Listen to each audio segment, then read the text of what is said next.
விஜய் வந்து ரொம்ப டென்ஷனா வண்டி ஓட்டிட்டு போயிட்டே இருக்காரு. அப்ப திடீர்னு யோசனை வருது விஜய்க்கு. காவேரி வாய்ஸ் மாதிரி இருந்தது. கண்டிப்பா அது காவேரி வாய்ஸ் தான். எப்படி காவேரி அப்படின்னு சொல்லிட்டு யோசனை பண்ணிட்டே விஜய் ஸ்கூலுக்கு வராரு. முதல்ல அவங்க மிஸ்ஸ பார்க்கணும் அப்படின்னு சொல்லிட்டு விஜய் அவங்க கிளாஸ் மிஸ் இருக்காங்களான்னு கேட்குறாங்க. அப்போ சார் அங்கே போய் பாருங்க சார் அப்படின்னோனே, சரின்னு சொல்லிட்டு போய் பார்க்குறாரு. பார்த்தா நம்ம குட்டி காவேரி இருக்கா. அவள பார்த்துட்டு ஒன்றும் ஆவலல்ல உனக்கு?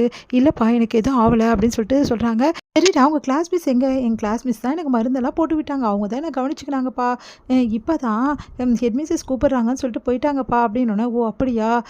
சரி இன்னைக்கு உன் கிளாஸ் மிஸ்ஸை பார்க்க முடியுமா? அப்படின்னோனே, தெரியல டாடி அப்படின்றாங்க. உடனே அங்கே இருக்க மிஸ்கிட்ட கேட்டோன்னே, அவங்க ஹெட் மிஸ்ஸஸ் ரூமில் மீட்டிங்கில் இருக்காங்க.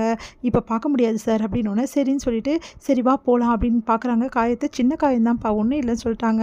சரி வா வீட்டுக்கு போகலாம் அப்படின்னு சொல்லிட்டு வீட்டுக்கு கிளம்புறாங்க. இங்கே என்ன பண்ணுறாங்க, என்னாச்சு விஜய் ஒன்றும் பிரச்சனை இல்லைல்ல அப்படின்னு சொல்லிட்டு எல்லாரும் கேட்டோன்னே, ஒன்றும் இல்லை சின்ன காயம்தான், கீழே விழுந்திருக்கா, அதுக்கு மருந்தும் போட்டாங்க அப்படின்னு சொல்லிட்டு இருக்காங்க. விஜய்க்கு ஒரே ஞாபகமாக இருக்குது. ஏன் காவேரி வாய்ஸ் எனக்கு கேட்குது, ஏன் என்னால் கிளாஸ் மிஸ்ஸை மீட் பண்ணவே முடியல, அந்த கிளாஸ் மிஸ் யார் அப்படின்னு சொல்லிட்டு யோசிச்சுட்டே இருக்கும்போது உடனே காவேரி ஃபோட்டோவை எடுத்து யோசிக்கிறாரு. உடனே குழந்தைகிட்ட எடுத்துகிட்டு போயிட்டு இந்த ஃபோட்டோவை காட்டுறாரு. இங்கே பாரு காவேரி, இந்த உங்கள் கிளாஸ் மிஸ்ஸு இவங்க மாதிரி இருப்பாங்களா அப்படின்னோடனே, டேடி இவங்க தான் என் கிளாஸ் மிஸ்ஸு அப்படின்றாங்க. அதை கேட்டு அதிர்ச்சி அடைகிறாரு. அடுத்து விஜய் ஒரே குழப்பம் அடைகிறாரு. இங்கே என்ன பண்ணுறாரு, நேராக ஸ்கூலுக்கு காலையில் கூட்டின்னு போய் வரதுக்காக குழந்தைய போகிறாரு. அப்போ யோசனை பண்ணிகிட்டே சரி இன்றைக்கி உங்கள் கிளாஸ் மிஸ் மீட் பண்ணிடலாமா? ஓகே டேடி அப்படின்றாங்க. அவங்களுக்கு தேங்க்ஸும் சொல்லிடலாம், நேற்று உனக்கு ஹெல்ப் பண்ணாங்கல்ல அப்படின்னு சொல்லிட்டு குழந்தைய விரத்துக்காக போகிறாரு.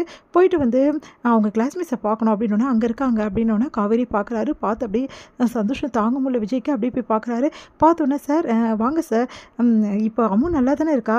அம்மு உனக்கு எந்த அடியும் படலல்ல, நல்லா இருக்கல்ல அப்படி சொல்லிட்டு கை காலெலாம் தொட்டு பார்க்குறாங்க. மிஸ் நான் க்யூர் ஆகிட்டேன் மிஸ், நான் நல்லா இருக்கேன் மிஸ் அப்படின்றாங்க. சரி வா போகலாம் அப்படின்னு சொல்லிட்டு அவர்கிட்ட பார்த்துட்டு அப்படியே பார்க்காம போயிட்டே இருக்காங்க காவேரி. விஜய் காவேரிக்கு எனக்கு ஏன் அடையாளம் தெரியல, ஏன் என்னை பார்த்துட்டு அமைதியாக இருக்கா, ஒன்றுமே புரியலையே அப்படின்னு சொல்லிட்டு யோசிக்கிறாரு. நேராக போய் கிளாஸ் ரூமை பார்க்குறாரு. எட்டி பார்க்குறாரு. பார்த்தா கிளாஸ் ரூமில் காவேரி லெசன் நடத்திட்டு இருக்காங்க.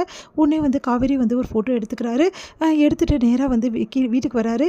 வீட்டுக்கு வந்தோடனே தாத்தா கிட்டேயும் அதுக்கப்புறம் அவங்க கேங் கிட்டேயும் கேட்குறாரு, காவேரி உண்மையிலேயே இறந்து போயிட்டாளா தாத்தா அப்படின்னு சொல்லிட்டு கேட்குறாரு. அதை கேட்டு தாத்தா அதிர்ச்சி அடையாரு.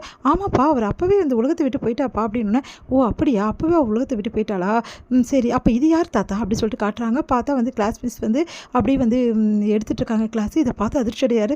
சொல்லுங்கள் தாத்தா இது யார், இது காவேரி தானே அப்படின்னோன்னா அப்படியே அதிர்ச்சி தாங்க முடியல. அது விஜய், நீங்கள் எல்லாரும் என்கிட்ட பொய் சொல்லியிருக்கீங்க, காவேரி இந்த உலகத்தை விட்டு போயிட்டான்னு பொய்யே சொல்லியிருக்கீங்க, சொல்லி இத்தனை வருஷமாக என்ன ஏமாற்றிருக்கீங்க. சே நீங்களாம் மனுஷங்க தானா, இப்படி என் காவேரி என்கிட்ட பிரிச்சுட்டிங்களே, ஒரு குழந்தைய தாய்கிட்டேருந்து பிரிச்சுட்டீங்க, ஒரு பொண்டாட்டியை புருஷன்கிட்டேருந்து பிரிச்சுட்டீங்க, நீங்களாம் மனுஷங்களே கிடையாது அப்படின்றாரு. விஜய் நான் சொல்கிறது கேளுப்பா, எதுவும் சொல்லாதீங்க, உங்கள் யார்கிட்டே பேசுறதுக்கோ நீங்கள் செஞ்ச பாவத்தை நான் மன்னிக்கவோ தயாராகவே இல்லை, நீங்களாம் மனுஷங்களே கிடையாது அப்படின்றாரு. விஜய் நான் சொல்கிறது கேளு, என்ன நடந்துச்சு நான் சொல்கிறேன்ப்பா, கேளுப்பா கொஞ்சம் கேளுப்பா, என்ன நடந்துச்சு சொல்லுங்கள் அப்படின்னு சொன்னோன்னே, அப்போ நடந்த விஷயத்தெல்லாம் சொல்கிறாங்க. இதுக்கு தான்ப்பா உன்னை பாட்டி பிரித்தா, அவங்களாலையும் மற்றவங்களாலையும் எந்த தொல்லையும் உனக்கு வரக்கூடாது, காவேரி குடும்பத்தால் நிறைய தொல்லையை நீ அனுபவிச்சிட்டா, அதுக்காக இப்படி பிரிப்பீங்களா, என் பொண்டாட்டியால் எனக்கு எந்த பிரச்சனை வந்தாலும் எனக்கு தெரியும், எப்படி சமாளிக்கணும்னு எனக்கு தெரியும், என் பொண்டாட்டியை விட்டு என்னை அநியாயமாக பிரிச்சுட்டிங்களே, நீங்களாம் மனுஷங்களே கிடையாது, உங்கள் முகத்தில் முடிக்கிறதே பாவம், என் மூஞ்சிலே யாரும் முடிச்சிடாதீங்க, இதுக்கப்புறம் என் பொண்டாட்டியை எப்படி சரி பண்ணி வைக்கணும்னு எனக்கு தெரியும், என் பொண்டாட்டிக்கு எல்லாமே மறந்து போச்சுனாலும் எனக்கு எப்படி ஞாபகப்படுத்தி வைக்கணும்னு எனக்கு தெரியும், ஆனால் எவ்வளோ உங்களுக்குலாம் கொஞ்சம் கூட மனசாட்சி இல்லாமல் இந்த ஒரு வேலையை பண்ணியிருக்கீங்க. உன்னை அவங்க சித்தி விஜய்னு சொல்கிறத கேளுப்பா, அவளை தேடி போகாதப்பா, அவள் நம்ம குடும்பத்துக்கு வேணாம்ப்பா, அதோடு நிறுத்திக்கிங்க, சித்தின்னு பார்க்குற, இல்லைன்னா மரியாதை கெட்டு போயிடும் அப்படின்றாரு. அதை கேட்டுட்டு அப்படியே அதிர்ச்சியாக பார்க்குறாங்க. அவங்க சித்தப்பா என்னப்பா நீ சித்தி இப்படி பேசுகிற, இந்த பாருங்கள் மரியாதை போயிடுங்க, நீங்கள் 2 பேரும் மூஞ்சிலே முடிக்காதீங்க, இங்கே கிளம்புங்க முதல்ல அப்படின்றாங்க. அதை கேட்டுட்டு தாத்தா விஜய் நான் சொல்கிறத போதும் தாத்தா போதும், உங்களை நான் என்னமோ நினச்சி என் மனசில் வச்சுருந்தேன், கோயில் கட்டி வச்சுருந்தேன், ஆனால் ஒரு நிமிஷத்தில் அந்த கோயிலை சுக்குநூறாக உடைச்சிட்டிங்க, நீங்கள்லாம் எல்லாருமே மனசாட்சி இல்லாத மிருகங்க, நீங்களா உங்களாம் மனுஷங்களெல்லாம் சேர்த்துக்கே கூடாது, எப்போ என் காவேரியை உயிரோடு இருக்க காவேரியை இந்த உலகத்தை விட்டு போயிட்டான்னு சொன்னீங்களோ அப்போவே உங்களை பார்த்தாவே எனக்கு எரிச்சலாக வருது, மூஞ்சில் கூட முடிக்காதீங்க அப்படி சொல்லிட்டு போகிறாரு. அதை கேட்டு எல்லாம் அதிர்ச்சியாக அப்படியே பார்த்துட்டே இருக்காங்க. என்ன பண்ணுறது, இப்படி விஜய்க்கு உண்மை தெரிஞ்சிச்சேன்னு